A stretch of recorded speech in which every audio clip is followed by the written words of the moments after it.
जय हिंद साथियों।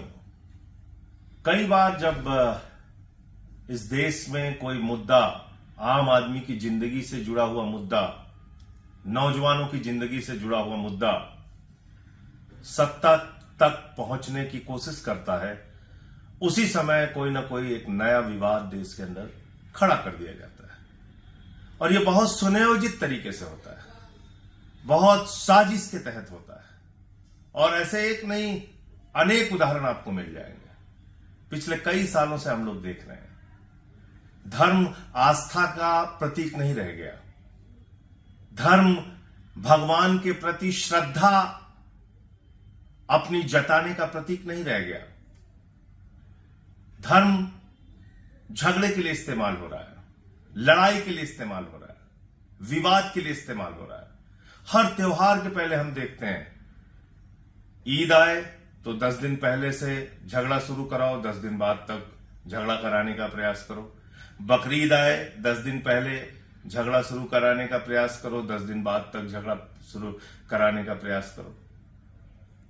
तो होली आए, दीपावली आए, कोई ना कोई एक विवाद खड़ा। नवरात्रे आए तो फिर मांस की दुकानें बंद करने का एक विवाद खड़ा करो, झगड़ा खड़ा करो। कांवड़ की यात्रा शुरू हो, उस दौरान पूरे देश के अंदर एक ऐसा माहौल बनाया जाए कि नहीं, अभी इस पे कुछ विवाद खड़ा करना है।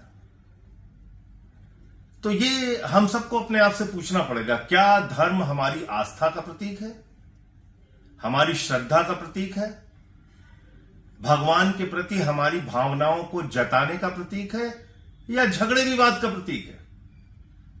अभी क्या हो रहा है आप देखिए, उत्तराखंड में नौजवान लड़ रहा है पेपर लीक के कारण कि भाई हमारे पेपर लीक हो जाते हैं, हमारी जिंदगी बर्बाद हो रही है।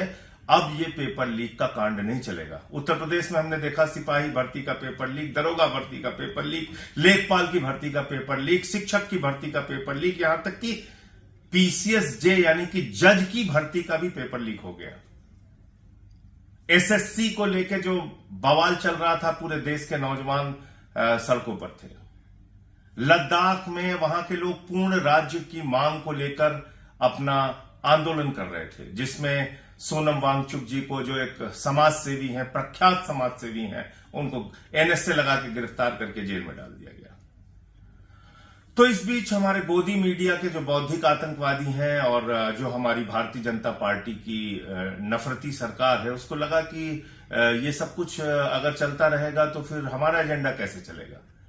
क्योंकि बीजेपी को आपको ना तो स्कूल देना है, ना अस्पताल देना है, ना शिक्षा देनी है, ना रोजगार देना है, ना व्यापार देना है, सिर्फ आपको चौपट करना है, बर्बाद करना है। आपको महंगाई के नाम पे बर्बाद करना है, किसानी के नाम पे बर्बाद करना है, बेरोजगारी के नाम पे बर्बाद करना है, शिक्षा की बदहाली कर देना है, नमक रोटी आपके बच्चों को खाने के लिए देना है, अस्पतालों में बेड पे कुत्ते बिठाना है, टार्च में ऑपरेशन कराना है, आपको बर्बाद करना है बीजेपी को।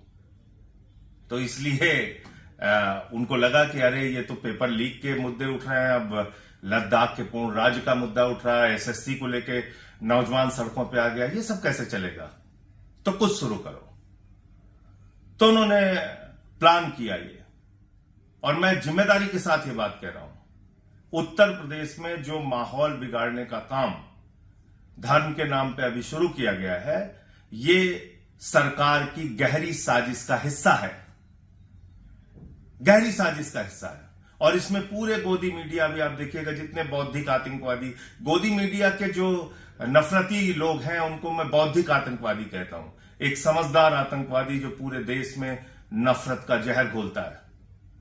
आपने देखा होगा अभी कुछ दिन पहले, कहां हो सचिन, कहां हो राहुल द्रविड़, चिल्ला रहा था ना एक गोदी का एंकर, उसके मुंह से अपने आका का नाम नहीं निकला कि भारत पाकिस्तान का मैच तुम क्यों करा रहे हो मोदी, तुम क्यों करा रहे हो जैसा। वो वीडियो देखिएगा, आपको अंदाजा हो जाएगा कि कैसे आपकी भावनाओं के साथ ये लोग खिलवाड़ कर रहे हैं। कभी आपके रोजगार का मुद्दा नहीं बनाते, कभी आपके शिक्षा स्वास्थ्य का मुद्दा नहीं बनाते, आपकी जिंदगी में सुधार को मुद्दा नहीं बनाते। ये कैसे सुधार होगा आपके जीवन में, तो आप भी उसी में मस्त हो जाते हैं। हो करने लगते हैं, उनको भी मजा आता है। ये बौद्धिक आतंकवादी हैं, टीवी चैनल्स पे जो गोदी मीडिया के जो एंकर हैं इस प्रकार के, तो वो आपके दिमाग में अच्छे से नफरत का बीज बोते रहते हैं, आप सब उसी में फंसते रहते हैं। तो इसलिए अभी ये जो उत्तर प्रदेश में विवाद शुरू हुआ है, I love Mohammad, I love Mahadev के नाम पर, और आज तो मैं देख रहा था आई लव आदित्यनाथ का शुरू हो गया है, उनको भी भगवान का दर्जा मिल गया है। फिर कल को मोदी जी को आई लव मोदी हो जाएगा, क्योंकि वो तो अवतार ही हैं, तो एक वो भी भगवान का रूप है, उनके नाम पे शुरू हो जाएगा। तो अभी मैं ये पूछना चाहता हूं कि आई लव मोहम्मद बोलिए, आई लव महादेव बोलिए, आई लव गुरु नानक देव जी बोलिए, आई लव प्रभु यीशु बोलिए, तो इसके नाम पे झगड़े कहां से पैदा होते हैं? झगड़े क्यों पैदा होते हैं? आपने सोचा कभी इस बात को? क्योंकि आपके स्कूल का मुद्दा दबाना है, आपके अस्पताल का मुद्दा दबाना है, आपकी सड़कों का मुद्दा दबाना है, आपकी जिंदगी में हो रहे भ्रष्टाचार और महंगाई के मुद्दे को दबाना है, इसलिए ये शुरू होता है और आप उसमें फंसते हैं।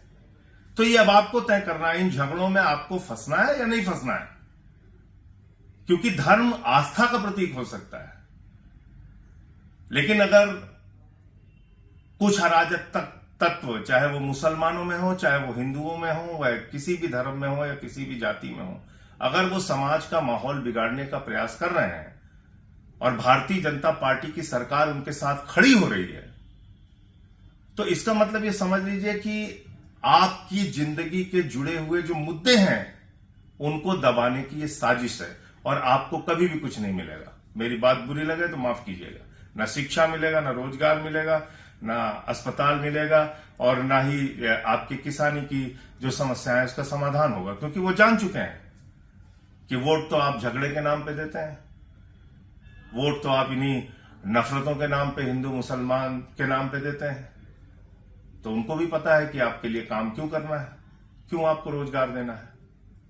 तो इसलिए अगर आपको लगता है कि आपको उत्तर प्रदेश को बचाना है, और प्रधानमंत्री तो कह के गए हैं कि उत्तर प्रदेश के नौजवानों चिंता मत करना, मैं तुम्हें गोबर से रोजगार दूंगा, तो उत्तर प्रदेश के नौजवानों को गोबर से रोजगार देने लायक हमारे देश का प्रधानमंत्री समझता है।